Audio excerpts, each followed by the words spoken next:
I don't know if we've ever talked about this. I mean, I've known you for a while now, but just like growing up, I know you've told me a bit about like high school and stuff for you, but like growing up, were you the person that was like always reaching out for stuff or trying different things?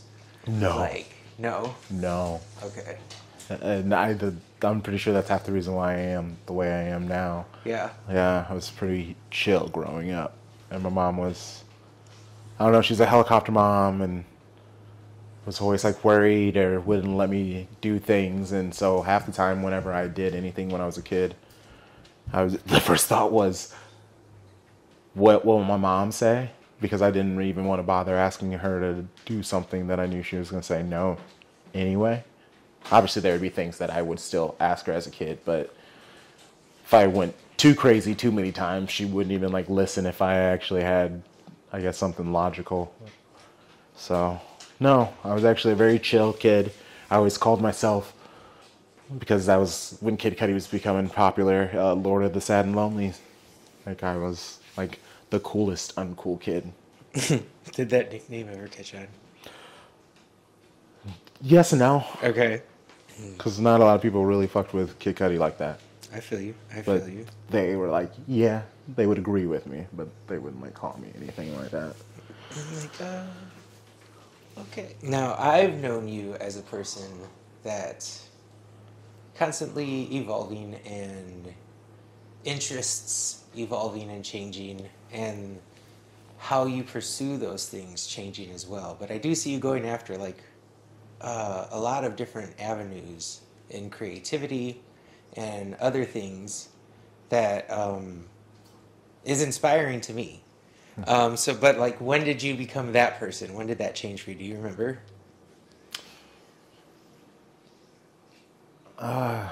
Yeah, I guess is because I worked at a very popular chain that's We'll probably. worldwide.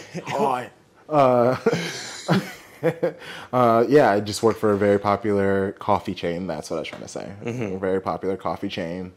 And you just had a lot of creative people would go there. And I would chat with a lot of them. And it was obvious to me that it was easier than I thought to, I guess, get things popping if you knew the right avenues. And I don't know, I live in Iowa. I don't mind it here. But obviously there's like more entertaining things to do outside of this area. Like, this area is who it is. And I appreciate the calm that's here. But I also, want to live a life. I want to have fun. I want to know what was around. I don't know. I guess I just always. It's funny, actually. The first thing I can remember is there was this girl in middle school. She had a Tool pin on her backpack, and all I listened to was like R&B and hip hop growing up, and they were like, "You've never heard of Tool?" And I was like, "No." And I mean, I had a babysitter, but they listened to like Dave Matthews. It was all very generic, simple stuff. And then, yeah, I heard Tool for the first time, and that was kind of just like, oh, there's all kinds of music out there. And I guess that was kind of like the first step into all that. Cool. Into exploring. Yes. Right on. Man, that's great. Now, along with exploration, some people might come across something they become passionate about. That's what we're going to talk about today. If you've come across something like that, if you're currently pursuing that. But really quick, when you think of the word passion in that context, what does that mean to you? I guess fire. Something that if someone brings it up to you, you could talk about it for hours. And you would want them to care. But in the end, you don't care because you're passionate about it. But it's something you want to share. Would you say you pursuing your passion is funding your life currently? Or do you have just like a day job? I have a day job, and Okay. it does not fuel my like soul, and I am working tirelessly to get out of, the job that I'm working to be able to do my passion full time. Okay, cool. I feel you though. I also am in a job that just sucks the soul out of me. Yeah. And it's like the easiest thing that I spiral with at work. Like if I start thinking about what I'm actually doing, oh man, it's day's over. Like my mood is shot. Like I just want to go home and go to bed. Like it's over. How are you pursuing your passion and your own endeavors on your spare time? So I do a Manchester City podcast. This is the jersey of the team I cheer for, Manchester City. I'm a huge Manchester City fan. 15 months ago, I started Shades of Blue. It is a show that focuses on Manchester City football, but overall it's English football. But we'll talk about football in general, like the sport, and I mean soccer. But I so deep in it, I call it football. Most of the world calls it football. It's just this country that calls it soccer. So, yeah, that is me with 3 other black men from around the country. I used to do a weekly news show, and that was awful. I loved it, but it just the world just kind of got more intense and more tense, and the news that I was able to talk about, it became harder to kind of find joy in it. And so I wanted to still do the podcasting. I very much enjoy the podcasting. So I wanted to find an avenue that I loved, and that was Manchester City football. And I luckily have made some connections with some cool people in Manchester City, like who work for them social media wise. And so I made it actually connected to it's the football club. Yes. Cool. Oh, yeah. That's awesome.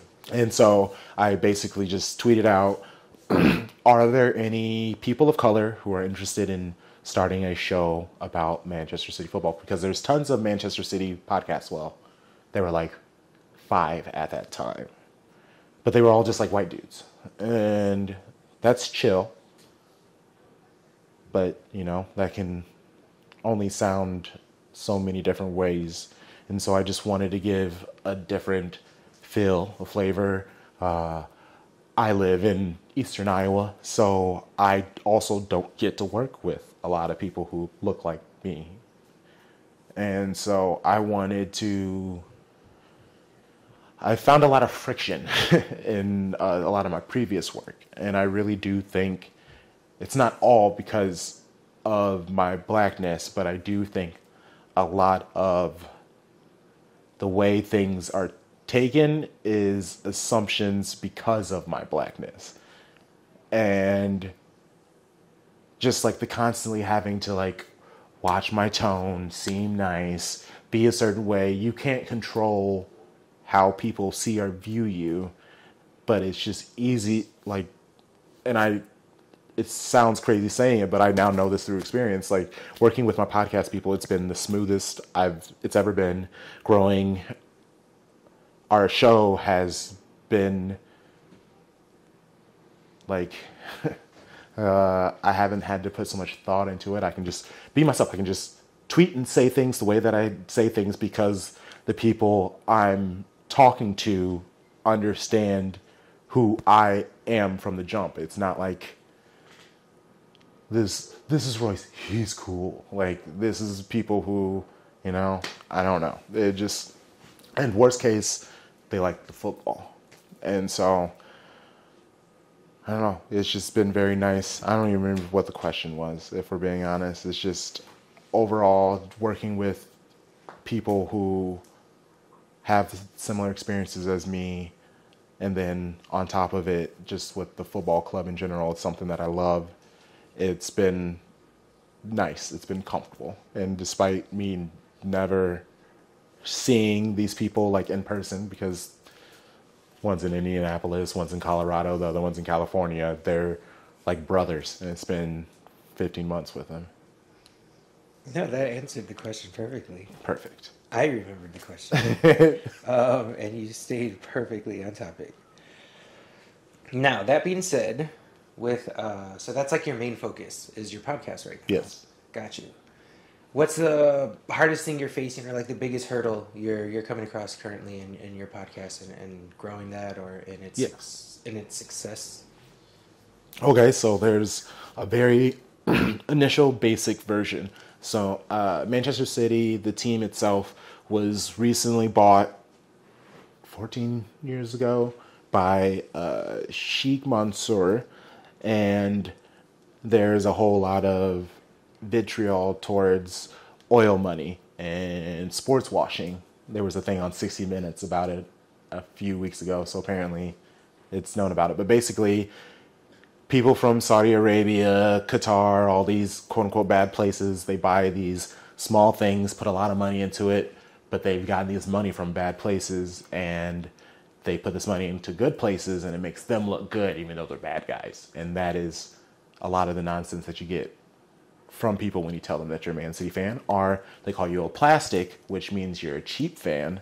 And since we're Americans, of course we would hop on to Man City because a lot of people, because they're very good now, they are seen almost like the Yankees type of vibes. Like they just buy all the people, which is not true. And I will argue you off of that.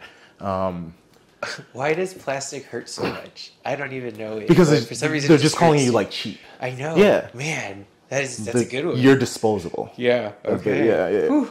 And I actually embrace it. Mm-hmm. I'm actually writing an article about why City fans should embrace being called evil and City being called the evil empire. And it's not necessarily because we're the bad guys. It's just us fighting and trying to say how innocent we are. It's just like stress we don't need as people. It's like, why are we fighting for one of billionaires like justice? Like in the end, we don't care how you feel about this guy. We care about the team. And so that's kind of like a big thing. And then us being Americans, and it's in English football. The English like to act like they want people to like appreciate the sport of theirs, but they very much have a little like filler where they're like, how much do you actually love? How much do you care about this? In our show, we talk about the men's and the women's. And we are the only Manchester City podcast that talks about both the men and the women's. And then just in general, in sports podcasts, there aren't many shows that talk about both men and women's football. And we've gotten a lot of support because of that. We have a lot of people who have given us recognition because of the energy that we've been able to foster with the Manchester City community in the women's football, because they're fantastic. And I don't know, there's just a community and a culture to football that I think some shows that are already out are missing. Mm-hmm. And they are so focused on being taken seriously that it's very stiff.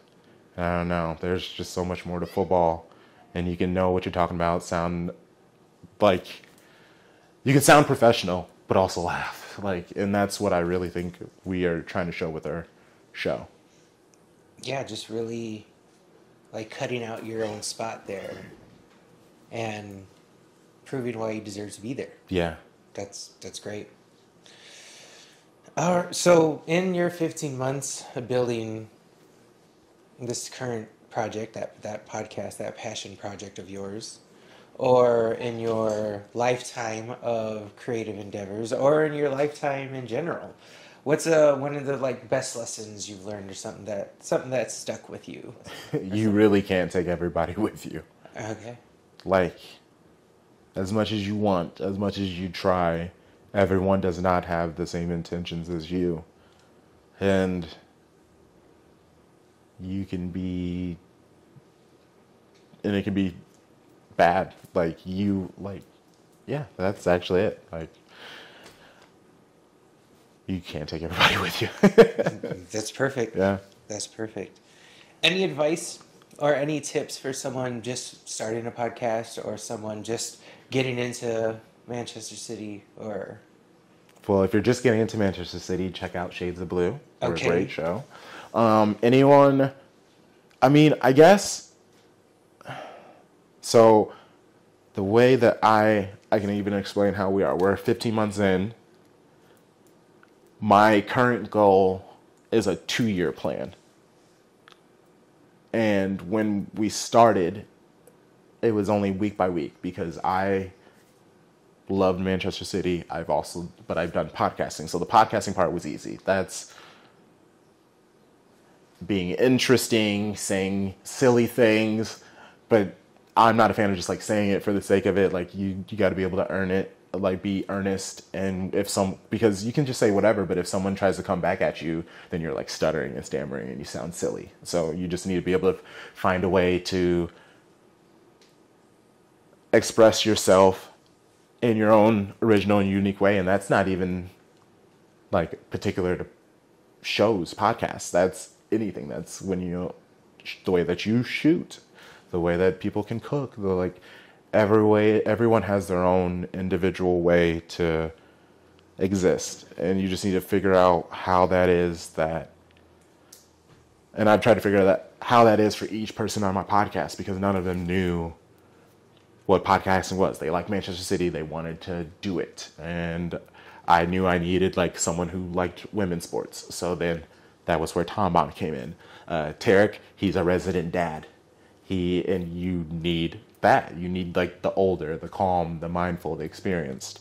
And then Sharpie, he's Hollywood, man. Like he's the man. He's a teacher. He cares. He's in California. He likes football just as a sport. So we can talk Man City with him. He can talk anybody with him. And he's a numbers guy. And I'm very much not numbers. I'm not tactics. I wasn't very familiar with women's football. I call myself, I'm vibes. I'm energy. I undercut myself because I write the podcast episodes. I do all the editing. I do all the art. I do all the social media and everything.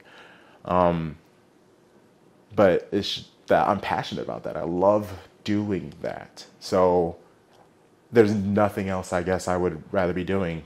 I was showering today and watching our manager's press conference for the match tomorrow. Like I'm showering and listening to this Spanish man talking about formations and stuff like that. Like that is something I wanted to do. And it sounds crazy and you might think I'm a goof for that, but you need to find that one thing that when you're explaining it to someone, they think you're a goof, but you think it makes sense. That's fine. For sure. If you want to follow me on for the show, Shades of Blue. We are on TikTok. We're on Instagram. We're on Twitter. We're on Twitch. We're on YouTube. Shades of Blue US. And that is the easiest way to find me is through that. And even if you don't like football, I think there's enough pop culture and chatting and laughing amongst friends that I think we can make you a football fan.